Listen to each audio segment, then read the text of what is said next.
بطولة قارية تنظم في المغرب، والمنتخبات تلعب والعالم يتابع، وكل شيء واضح وضوح الشمس، إلا في التلفزيون الجزائري، حيث تخاض معركة موازية ضد كلمة المغرب في مشهد يدرس في كلية الإعلام والصحافة كنموذج لكيف تخلق فضيحة عالمية تثير موجة من السخرية والجدل العابرين للحدود من لا شيء.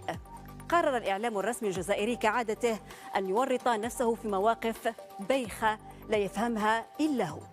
ماذا فعل؟ أخرج مقص الرقابة، وبدأ يخفي شعار المغرب واسم شركة الخطوط الملكية المغربية، أحد الرعاة الرسميين للبطولة، من الخلفية الرسمية للمؤتمر الصحفي الخاص بمدرب المنتخب الجزائري للسيدات خلال منافسات كأس إفريقيا للسيدات التي تنظمها المملكة المغربية.